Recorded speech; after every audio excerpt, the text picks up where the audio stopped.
ఇంటికనే ఉంటున్నా, శాతం అయితే లేదు. పూతలు ఎవరు పిలిచాం కానీ ఉప్పరపానికో దానికో దీనికో పిలిస్తే శాతం అయితే లేదు. ఇక సపరేట్గా కూకుంటున్నా. పింఛన్ వస్తుందని 2000 పింఛన్ వస్తుంది. 4000 ఇస్తా అని చెప్పి చెప్పిండు కానీ ఇక ఏం చేయమంటావు. 4000 ఇస్తాను అన్నాడు. ఆయన ఓటో వీటో ఏదో ఎవరికో చేసినాం, ఏటో పాడు చేసినాం, ఆయన నాయుడు చేసినాం, 16 గంటలు చేసినాం. సపరేక నోరు చాపుకొని కూర్చున్నాం. ఇక ఏం చేయమంటున్నాం మరి మమ్మల్ని. ఇక మీ కేసీఆర్ మళ్ళీ కట్టెపట్టుకుని బయట తిరుగుతుండే బస్సు యాత్ర అని తిరుగుతూనే ఇంట్లో పిన్ గల. ఎవరే మిమ్మల్ని మోసం చేసినాడు? కేసీఆర్ఏనా? కేసీఆరే. కేసీఆర్ ఇచ్చిండు అనగానే వీడు ఏం చేసిండేమో. వీడు నడమ హరీష్ రావు పచ్చిలంగా నీకేందంటాడు, ఇల్లు కట్టిస్తా అన్నాడు, గుడిస్తాడు, బడిస్తా అన్నాడు. మళ్ళా మీకు ఎన్ని దేవతలు ఉన్నాయి అన్ని దేవతలకు పైసలు ఇస్తా అన్నాడు. మీకు గుళ్ళు కట్టిస్తా అన్నాడు, పోరగాలను అగాధం చేయను అన్నాడు, బడి కట్టిస్తా అన్నాడు, పిల్లలకు అన్నిటికన్నీ సౌకర్యం చేస్తా అన్నాడు. మళ్ళా ఏమన్నా మీది గుడ్డములా అది గోరు ఉంటుంది కదా, మాకు గోరు కూడా పైసలు ఇస్తా అన్నాడు. సుప్పల చెట్టుకి ఇస్తా అన్నాడు, మామిడి చెట్టుకి ఇస్తా అన్నాడు, ఒక ఈ చెట్టు కూడా ఇస్తా అన్నాడు. అన్ని ఇస్తానన్నాడు. ఆయనతో ఎట్లా పెట్టిండు మమ్మల్ని. ఒక్క రూపాయి కూడా దిక్కులేదు. ఇప్పుడు మిమ్మల్ని ఎవరైతే ఆగం చేసిండో వెంకటరామరెడ్డి ఇప్పుడు ఎంపీగా పోటీ చేస్తుండు. వెంకట కలెక్టర్ గా పనిచేసినప్పుడు అప్పుడు మళ్ళీ ఇప్పుడు ఓటు వేయనని అడుగుతుండ ఆయన. వేస్తాం గట్టిగా వేస్తాం. వీడికి వస్తే చెప్పులతోనే వేస్తాం. రాడు వాడు వచ్చేదాకా ముఖం ఉందా? అరే గేట్ అవతలు ఉండరు అంత ఎందుకు వచ్చారో మాకెళ్ళని గేట్ అవతలు మీకు పెట్టండి. మా ఊరోలో మైనాము సిద్దిపేట. మళ్ళీ ఇప్పుడు అదే ఊర్లో పండు తిరుగుతుండు ఓటేయమని. వానికి చెప్పుల బాగానే అవుతుంది. వానికి చెప్పులే వస్తాయి, వానికి గట్టినే వస్తాయి. ఏమంటున్నా ఎవరికైనా ఓటేసుకోరే, వెంకటరామరెడ్డికి మాత్రం ఓటే. వానికి మాత్రం వెయ్యం మేము. వాడు ఎట్లా పోతాయి? అరే మాట్లాడు వెళ్ళు అతడికి వెళ్ళు. ఒక్కర్రా బేర్ మాట్లాడిండు, ఒక్కర్రా ఇద్దర్రా ఇంతమంది వస్తారా బేర్ మీకు పెట్టాడు మమ్మల్ని. ఇతడికి వెళ్ళి మరి ఏం చేయమంటావు? ఇక ఇప్పుడు వస్తే ఓటు అడిగిన నువ్వు కూడా అదే మాటను రాడు, నువ్వు ఇట్లా అన్నవారా భయ్, ఇప్పుడు నేను అట్లా అంటున్నా అని చెప్పు. అనుడే మరి ఇక అనుడే. వాడు వస్తాడా అని రాడు, ఏమన్నా బ్రోకర్ గాని పెడతాడు. బ్రోకర్లు ఉన్నారా? ఉన్నారా వానికి ఉన్నారు బోకారు, ఉన్నారు బోకారు, మత్తుకున్నారు వానికి బోకారు, వానికి బోకారు లేరా. ఈయన ఎట్లు రేవంత్ రెడ్డి పరిపాలన బాగానే ఉందా? అది గట్టినే ఉన్నది ఆ రేవంత్ రెడ్డి. సరే ఈసారి ఆలోచించు ఓటుకు. ఆలోచిస్తాం. నీదెన్ని ఎకరాలు పోయింది? 2 ఎకరాలు. 2 ఎకరాలు ఎంత వచ్చింది? 12 లక్షలు వచ్చిందా? 12 లక్షలు. నీకు అప్పుడు ఇంత ఇచ్చిండా? అప్పుడు పెడితే ముచ్చట పక్కకు పెట్టి. కానీ నేను చెప్పేది ఏంటంటే మనిషికి 1650 రూపాయలు గజం చొప్పున ఇంటి జాకిస్తామన్నారు. రూపాయి బిడ్డ కూడా ఇవరకు కూడా. మరి అవి కాగితం రాసుకపోయారు, కొలుచుకపోయారు, కాగితాలు రాసారు, కలెక్టర్ ఆఫీసులో పెట్టిరు. మరి అవి ఎందుకు ఇవ్వలేదు ఏం కథ మాకు దొరుకుతలేదు. అది మాకు కావాల్సిన పాయింట్. 1650 అంటే నాది సపోజ్ 400 గదాలు ఉన్నది, నీకు 400 గదాలు వచ్చిందని చెప్పిండు. 400కి ఎంత వస్తుంది? 6 లక్షలు వస్తాయి. మరి 6 లక్షలు ఇవ్వాలన్నా వద్దా? 6 పైసలు కూడా ఇవ్వలే. అవి మా బ్రాహ్మణ బంజారుపల్లికి తగిలిన దెబ్బ. మా ఒక్కరికి మరి అన్నిలోకి ఇచ్చాడు. మరి మా ఒక్కరికి ఎందుకు ఇవ్వరో అర్థమవుతుంది. ఏం పాపం చేసి నేను చేసిన పాపం ఏందో మాకే అర్థమవుతుంది. లేచేదాకా లేవు అన్నారు, లేచేదాకా ఇస్తామన్నారు, లేచినాక ఎగ్గొట్టారు. 40,000 30,000 ఇచ్చారు. అవి ఏడికెళ్ళి ఇవ్వాలి తిన్నాడా పైసలు? మరి హరీష్ రావు తిన్నాడా? మరి కేసీఆర్ తిన్నాడా? మధ్యలో ఈ బోకారు తిన్నాడా? వెంకటరావు రెడ్డి అప్పటికే వాని కాలు మొక్కిండు, పీకిండు. అవకాశం వచ్చిన వల్ల కాలు మొక్కుతుండు. వాని కాలు మొక్కిండు. ఎవని ఒక కలెక్టర్ అయి ఉండి లంచకు ఒక 5 ఏళ్ళు ఉండి పీకటోడు కేసీఆర్ ఎదపడు. వానికి కలెక్టర్ అంటే ఇక్కడ, కేసీఆర్ ఇక్కడ. అరికాల కింద ఉన్నోడేమో కేసీఆర్, ఆకాశం మీద ఉన్నోడు కలెక్టర్. వీడు కలెక్టర్ ఉన్నోడు వప్పించుకున్నాడు కాలు మొక్కుతాడు. 5 ఏళ్ళు పీకెట్ పదవి కోసం మొక్కిండు. ఇప్పుడు టికెట్ వచ్చింది కానీ అంటే టికెట్ కొరకు మంది సార్ తాగుతాడా? కేసీఆర్ కాలు మొక్కుతానే సార్ టికెట్లు. ఎట్లా ఉంటుందా? ఎట్లా ఉంటుంది? కలెక్టర్ అంటే ఏంది పిల్లలాడన? కలెక్టర్ అంటే ఎంత పెద్ద పదవి, అది ఎక్కడ ఉండాలి? మరి వాడు ఏడున్నాడు, వాడు ఒక మంత్రి కాలు మొక్కిండు అంతే. పెద్ద లుచ్చా కాదా వాడు? ఎదువా మళ్ళీ వస్తుండే ఎంపీగా గెలిపిస్తే వచ్చినా వాడికి ఓటు ఎవరు పీకర్ అది కాదు కానీ 20 పైసలు జమ చేసి ఆయన ఖర్చు పెట్టుకుంటాడు అంతే. అయితే అది గంగలవని కానీ మాకు ఇచ్చిన రూపాయలు ఎందుకు ఇస్తారు మరి అన్ని ఊళ్ళకి ఇచ్చారు ఎమ్లగడ్డ ఇచ్చారు పల్లిపాటి ఇచ్చారు నగరం ఇచ్చారు మరి ఈ ఊరికి ఇచ్చారు కృష్ణాపురం ఇచ్చారు వాళ్ళందరికీ ఇళ్ళలో కల్పించారు మాకు మొత్తం 3 లక్షలు 2 లక్షలు 70,000 80,000 ఇట్లు ఇచ్చారు మాకు అయితే మధ్యలో తీసుకున్నా మరి మధ్యలో మరి హరీష్ రావు తిన్నాడా మరి మధ్యలో ఈ బోకాలు తిన్నారా మరి వాడు తిన్నాడా మాకు అర్థమవుతుంది ఇప్పటికి కూడా అర్థమవుతుంది ఇప్పుడు ఎంపీ ఎలక్షన్ వస్తే కదా ఆలోచించే ఒకటి వెంకటరామరెడ్డికి ఒకటి ఓటు ముచ్చట పక్కకు పెట్టే నీకేమైనా సాధన అయితే ఇది ఒక్కసారి గెలిగిస్తాడు చెప్పు సరే నాకు 4 లక్షలు వచ్చిన మొదటి తాపన 4 లక్షలు అయితే 1 లక్ష ఇచ్చిండు ఇల్లు ముచ్చటనే అది 4 లక్షల బెనిఫిట్ వచ్చింది ఇక వస్తాయి కదా అని నేను అనుకున్నా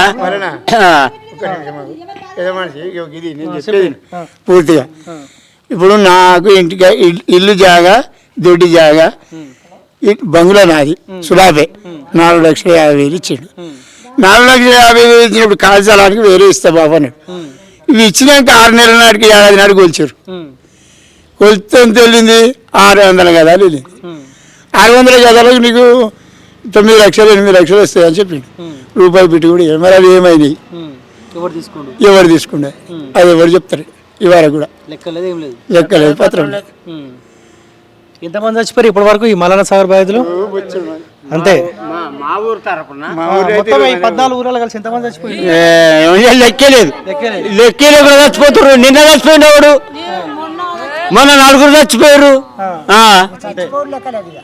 ఇక సాగుడు అంటే ఇక బెంగటి వెళ్తురు ఊరు పెట్టుకుంటారు సత్తురు అది ఈ ప్రశ్న ఇప్పుడు బామన్ బంజేరు పల్లెకు అడుగు జాగాల పైసలు ఎందుకు ఇవ్వలేదు అర్థమైందా మరి ఇళ్ళల్లో ఎందుకు ఇచ్చిండు ఇళ్ళల్లో మాకు 70,000 ఒక ఇల్లు అవుతుందా 80,000 70,000 కాకపోతే ఆ లిస్ట్ తీయమని ఇప్పుడు కనబడుతుంది నేను ఏమంటున్నా ఇప్పుడు కేసీఆర్ మీ బతుకులు మొత్తం ఆగం చేసిండే వాస్తవం కనిపిస్తా ఉంది మిమ్మల్ని చూస్తుంటే ఇప్పుడు వచ్చినోడన్నా వేయాలి ఏమన్నా రేవంత్ రెడ్డి అన్న ఏమన్నా వేయాలి కదా మీకు నేను అదే అంటున్నా ఇప్పుడు నేను ఇప్పుడు పదే మనం కూడా ఇప్పుడు మనం పదే కేసీఆర్ అన్న కూడా కరెక్ట్ కాదు అయిపోయింది అధికారం పోయింది ఆయనే శాత కాకుండా ఆయన కట్టె పట్టుకొని నడుస్తుండు ఇప్పుడు వచ్చినోడన్నా మిమ్మల్ని ఆదుకోవాలి కదా ఉపాధి ఏమన్నా చూపించాలి కదా పోయిన భూమి రాదే సార్ ఒకటి బాగా అర్థం చేసుకో నీకేమన్నా సాధన అయితే మా దగ్గర ఆ లిస్ట్ కలెక్టర్ ఆఫీసులో ఉన్నది మాకు ఇళ్ళ పోన తిరిగి చూపెట్టారు ఇల్లు చూపెట్టారు నీ గెట్టు గిడికలు గిట్టా నీ గెట్టు గిడికలు గిట్టా నీ ఇల్లు జాగిది నీ ఇల్లు జాగిది నీకు 5 లక్షలు వస్తాయి నీకు 3 లక్షలు వస్తాయి నీకు 4 లక్షలు వస్తాయి ఇట్లా ప్రతి ఇంటికి చూపెట్టారు ఆ రూపాయలు ఏమైనాయి అది కలెక్టర్ ఆఫీసులో ఉన్నాయా లేకపోతే కాదంటే ఆ కాగితాలు తీసుకుపోయి ఎవరు తిన్నాడు అదే ఇప్పుడు డేటా ఉంటుంది కదా ఇప్పుడున్న గవర్నమెంట్ చెప్పాలి ఎటువైనా పైసా చెప్పాలి చలో మీకు ఎంతమందికి వస్తాయి 2,500 వస్తున్నాయా పింఛన్ వస్తలేదా 2,000 కూడా నాకు మొత్తమే లేదు అంటే మొత్తమే లేదు ఎందుకు అప్లై చేసుకోలేదా మొత్తం చూసిన ఆడవండ పెడతారేమో అంతే ఎన్ని ఏళ్ళు ఉన్నవే నేను 60 దాకా ఉంటే ఇంత తక్కువ వస్తలేదు 60 అప్లై చేసుకో ఇప్పుడు ఎలక్షన్ టైం కదా వస్తారు కదా వాళ్ళు అడుగు మీకు ఎన్ని వస్తాయి 2,500 వస్తాయి ఎవరికైనా ఉచిత కరెంట్ వస్తుందా 200 యూనిట్ ఉచిత కరెంటు వస్తుందా తాతకి దగ్గర ఉంది కదా బిడ్డ వస్తా నేను మాది ఒకటే ఆయనది మాది మా ఆయన అద్దెకు ఆడ 8 ఎకరాలు వచ్చాడు 1 ఎకరం ఉన్నా కానీ నేను వస్తే చెల్లె జర సాధక నేను వస్తానే అనిపోదు ఇప్పుడు చేతులు ముంగడ పెట్టుకొని కూర్చోబడుతుంది మా కాయకిలు దూరం పోతే మాకు శాతం అవుతుందా మాకు శాతం అవుతుంది దూరం పోను శాత కాదు నీకు నేను నాకు నువ్వు అన్నట్టు ఓలకోలం పోదు మా ఇంటి చేతలే ఓలకోలం పోదు ఇప్పుడు బాధారు బతుకు గిట్ల కూర్చుండవలసి వచ్చింది గిట్ల బతుకుడు గావే కోపన బియ్యము మొన్న ఆ కోపన బియ్యం కూడా ఈ మా ఊరైనా కూడా మొత్తం తెత్తనే లేడు వస్తనే లేడు మాకు ఇత్తనే లేడు మొన్నటి తాపకి ఇయ్యలేదు 2 రోజులు ఇచ్చినట్టు మిగిలిన బియ్యం ఆయనతో పని చేసి కోపనకు బియ్యం కూడా ఇయ్యలే మన నెలల ఇక మాకు తిందామంటే కూడా లేవు ఇంకా అవే కోపిన నిన్ను ఉండగా ఈ సరడని పెట్టుకుంటున్నాను తిట్టు 2 కొడుకులు ఈ దేశాలు పట్టుకొని గట్ల పట్టి బతకబట్టి కైకిలు చేసుకొని ఏం చేయాలి మా బతుకులేమో ఊరు జాగుంటే ఏమైతే మంచిగా అంటే అందరి పొత్తుల ఎట్లయితే బాగుంటది మీకు వచ్చేటోళ్ళు నాయకులు కానీ ఎవరు కానీ? మాకైతే ఏం లేదు, ఆశ లేదు. మనిషికి మాకు ఒక కుటుంబానికి 1 ఎకరం ఇచ్చినా బతుకుదాం. 1 ఎకరం కుటుంబానికి 1 ఎకరం ఇచ్చినా కానీ ఓలం బతుకుదాం. 1 ఎకరం ఇచ్చినా సరే ఉండే. మీకు పింఛన్ వస్తుందా? రాదు, ఆయనకే వస్తుంది. ఇంట్లో ఒక్కరికే వస్తుంది, నాకు రాదు. పింఛన్ మీద ఎలా తీసుకోవాలి? పింఛన్ మీదే ఈ రోగాలకు నొప్పులకు అన్నిటికీ ఇక దాని మీదనే. ఎన్ని నీళ్ళు అయినా నోరు వెనుకపోతూనే ఉంది. ఏమో బతుకు చెప్పమ్మా ఏమంటున్నా? చెప్పలేదు సార్, ఏది చెప్తే లాభమంది చేస్తే లాభమంది. వచ్చినాయి పైసలు పోయినాయి. 2 ఎకరాల భూమి ఉండే, బిడ్డ లగ్గం చేసినాం, కొడుకు లగ్గం చేసినాం. ఇల్లు మొదలు పెడితే ఇల్లు కాలేదు. టెన్షన్ కూర పెట్టుకుని చచ్చిండు. ఎప్పుడు? 3 నెలలు అవుతుంది. బయటకు పోతే ఏం లేదు. గడ బ్యాంకులో వస్తానంటే అడిగితే 2 నెలలు తిరిగినా, అవి రాలేదు. సపడే ఎక్కుకున్నాం సార్. ఆ ఇల్లు అన్నీ ఉంది, మేము విన్నాము. ఏ కొడుకు దేశాలు పట్టుకొని పోయిండు పనికి. నేను సపడే ఎక్కుకుంటున్నా, ఏం చేయాలి? ఎంత జాగుండే మీకు? 2 ఎకరాలు ఉండే. 2 ఎకరాలన్నర వ్యవసాయం చేసుకున్నారు? వ్యవసాయం చేసుకున్నాం. ఇప్పుడు ఇల్లు పనులకు పైసలు ఇచ్చిండే ఏమన్నా? గంగ 12,50,000 ఇచ్చిండు. 12 లక్షలతో ఇల్లు అవుతుందా మరి?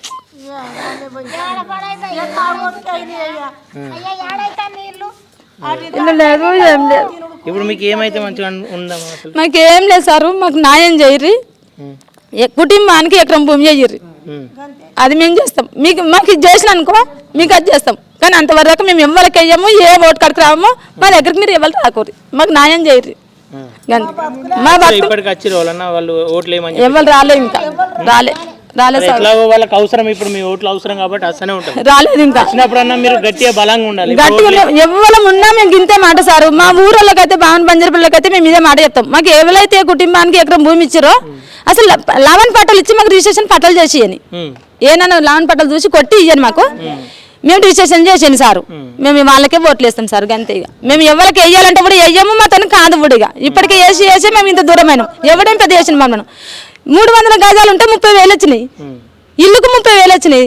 గంత పెద్ద ఇల్లు సార్. మేము దానికి ఏం చేసుకున్నా చెప్పు. 30,000 3 రోజులు అడగొట్టిన అమ్మోడు తాగు పడగొట్టిండు. ఇప్పుడు గిట్ట బతుకు గిట్ల అయింది.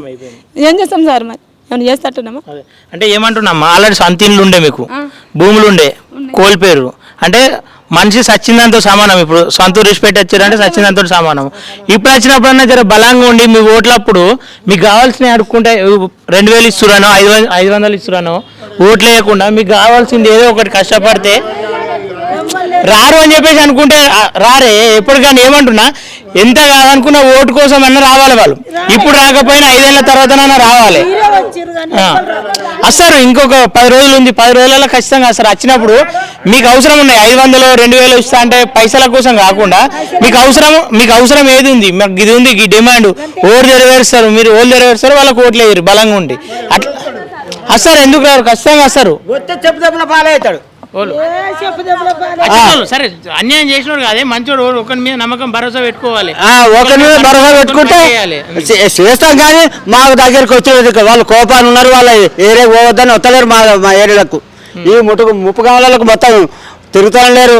ఎప్పుడో పార్టీలో పొద్దుగాలు అయినా కొత్తారు, ఆనంగా పోతారు. బాగా పట్టించి తిరుగుతలేరు. ఇప్పుడు రానోళ్ళని ఇష్టపెట్టుర్రి. వచ్చేటోళ్ళు న్యాయం భయం లేనోడు తప్పు వేయ అనుకున్నట్టు ఒకరు ఖచ్చితంగా వస్తారు. వచ్చిన బలంగా అడుగుర్రి అంటున్నారు. బలంగా అడుగుతాము. మాకు మొదలు ఇచ్చినాకనే ఓటేస్తాము అవసరం అంటే. అది అట్లా తయారున్నాం మేము. ముప్పు కావాలి అన్నట్టే ఉన్నారు. మేము ఓలకోలం బతుకుతాము.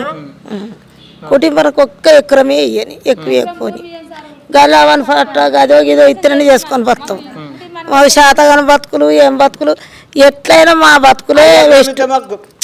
ఆ పింఛన్ ఇవ్వకున్నా సరే, ఆ ఎకరం ఇస్తే మాకు పింఛన్లు ఇవ్వకున్నా సరే, గట్టున్న మా బాధలు తవ్వుకొని బతాం సారు. లేకుంటే అయ్యకు సాధనానికి కిరాయికి ఇచ్చుకుంటాం, లేకపోతే అందుకే 9 గింజలు వస్తే బతాం. మాకు అయిపోయి ఒక పారి కాకుండా ఒక పారి అన్న బియ్యం కూడా మాకు చక్కగా ఇస్తలేరు. కంపెనీలు ఉన్నాయట, నేను చూడలే. ఉన్నాయట అటు దూరం. ఆ కంపెనీ ఫండ్ పోతుర్రు సాధన అయిన వాళ్ళే. మౌలు 50 60 ఎన్ని ఉన్న వాళ్ళని తీసుకోరట. ఇవి సప్పుడు కూర్చున్నాం, తీసుకోరట. నువ్వేం చేస్తావు అయ్యో నాది కాదే అందరిది కాదే బిడ్డ కూర్చోడు తిరుడే ఉన్నది మా బతుకులు పాడగాలి అయ్యా నా పిల్లలు దేశంగా దేశంలో పట్నంలో ఉన్నాడు ఏం బతకపోయిండు ఏం చేయాలి బిడ్డ నేను ఇడున్నా ఊరు పట్టుకొని ఇక పింఛన్ అయితే గదే ఎలా తీసుకుంటున్నాం ఇద్దరం ముసలు పింఛన్తోనే ఏమున్నావా అని ఆయన ఇంట్లో పీన్ గల పెడితివి ఆయన కడుపు గాల పెడితివి ఆయన మూల ధర దొంపుతివి ఇక ఏం చేస్తాం మరి అయ్యా మా బాగతి ఆయనకేనా రాని ఆయన పెళ్ళానికి రెండగాదులకు మూడగాదులకు రాని మేము ఎట్లా ఏడుతున్నామో బిడ్డ ఆయన గదే గతి రాని ఆయన ఇట్లా పీని వెళ్ళా మేము కూడా ఏడుతున్నాం బిడ్డ గిట్ట కింద కూర్చుండి మాకు గతి ఏంటి బిడ్డ మాకు అయ్యా ఇప్పుడు కొడుకులు ఆడితే మేము ఏం చేయాలని కొడుకులను పట్టి నా పిల్లలు ఎట్లా చదువుకోవాలి ఊరు అని ఆడాన బట్టి మా ముసలాళ్ళకి ఎట్లా చేయాలి అది కంపినప్పుడు మనం తీసుకోరా ఏం చేసుకొని బతాం బిడ్డ చెప్పండి ఏం చేసుకొని బతకాలి మేము గాడ గుడ్డ ఉంటే గింత విక్కుందు శాతరైనంత మందం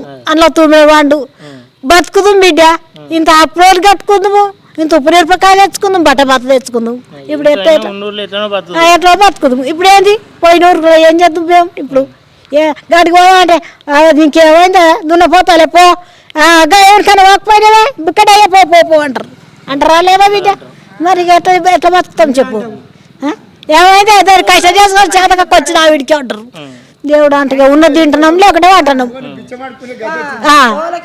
రోడ్డు మీద బతుకొచ్చింది బిడ్డ మాది రోడ్డు మీద పడే కాలం వచ్చింది మాకు న్యాయం చెప్తే ఏమనుకని ఎత్తాం ఓటు అయ్యా గంతే ఇలా ఖచ్చితంగా అంటే మల్లన్న సార్ భూబాధితులు ఎవరైతే ఉన్నారో వాళ్ళ కష్టాలు అంటే ఏదైతే కన్నీటితో ఇంట్లో వదిలిపెట్టచ్చారో అదే కన్నీటితో ఇంకా వాళ్ళ బతుకులైతే ఎలా తీసుకుంటున్నారు కొంతమంది అంటే అనేక మంది ఇక్కడ చనిపోయారు వాళ్ళ చావులను కూడా బయటకు వార్తగా రానియకుండా అనేక మంది కొంతమంది భర్తలను కోల్పోయారు తండ్రులను కోల్పోయి పెద్ద దిక్కు కోల్పోయి ఇంకా కన్నీటి మున్నీరులోనే ఉన్నారు ఈ ప్రజలు అసలు వీళ్ళు ఏదో ఆస్తులో ఇంకేదో అడుగుతలేరు కోల్పోయారు భూమి కోల్పోయారు వాళ్ళు ఒక పని చేసుకోవడానికి పనన్న కల్పించాలి లేదు అంటే వ్యవసాయం చేసుకోవడానికి ఒక ఎకరం ఇచ్చినా మాకు సరిపోతుంది మేము కష్టం చేసుకుంటాం మాకు ఈ పింఛన్ల మీద మరోటో మేము ఎక్స్పెక్ట్ చేసలేమని చెప్పేసి ఇక్కడ ప్రజలైతే తెలియజేస్తున్నారు ఇక్కడ ఖచ్చితంగా అటు రఘునందన్ రావు కావచ్చు ఇటు నీలం మధు కావచ్చు ఈ ప్రాంత ప్రజలతో ఖచ్చితంగా ఎట్లా వెంకటరామరెడ్డి ఈ ప్రాంత ప్రజలకు అన్యాయం చేసిండు ఆయన రాడు ఖచ్చితంగా ఈ ఇద్దరు ఇట్లా అభ్యర్థుల వీరన వచ్చి ఇక్కడ ప్రజలను ఆదుకోవాలి వీళ్ళ సమస్యలను పరిష్కార దిశగా నడిపించాలని చెప్పేసి ఖచ్చితంగా కాలోజీ టీవీ తరపున అయితే కోరుకుంటున్నాం.